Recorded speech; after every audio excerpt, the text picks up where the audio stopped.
than anything else in the world is a pair of tearaway pants.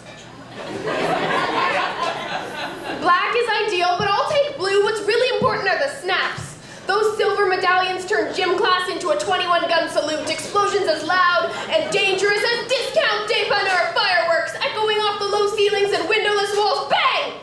Teachers fear them. Bang! Babies cry to me. Those 3 white Adidas stripes are a ladder from my ankles to my hips to my social climbing future. If I am ever to grow up and be successful, I need those pants. But my mother has other ideas. My mother, who makes all my clothes, decides that her daughter with bloodshot brand name eyes needs to be taught a lesson about life. She tells me then, Winona, some things don't last. And you can cry all you like, but if it's going to stay, you will know within seconds. Your heart will tell you where to look for things that stick around. She was teaching me to choose my battles wisely. And unfortunately for me then, tearaways were not a trophy I was going to win, but my victory lay in the envious eyes of my classmates that Monday morning when they asked me if my family could afford to look cool, and I said, I don't know. But my mom can make me anything I want.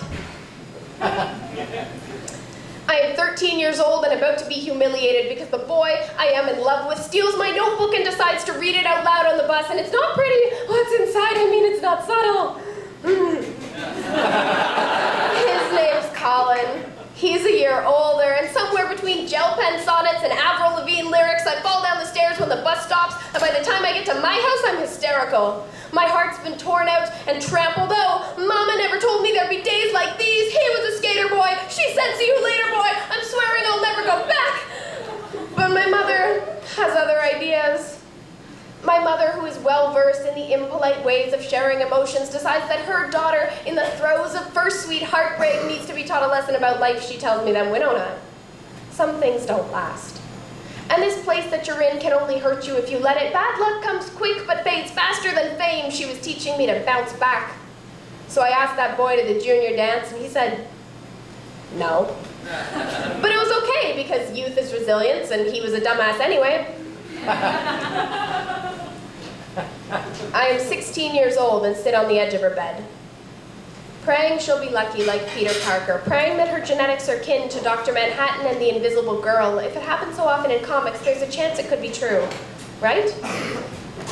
The radiation burns and I plead, dear God, let her be safe like Bruce Banner. She already loves purple and has a hot temper, but my mother has other ideas.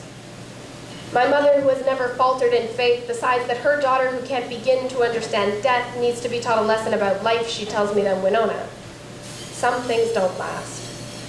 And it's not fair, because sometimes they're really supposed to. You can cry all you like, your heart is young and will hurt, but don't worry.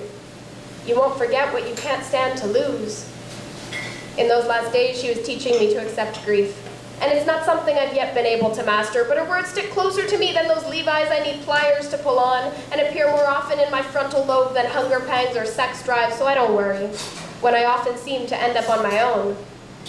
Because I can think about my mother and her lessons to her daughter, and still think about those tearaway pants.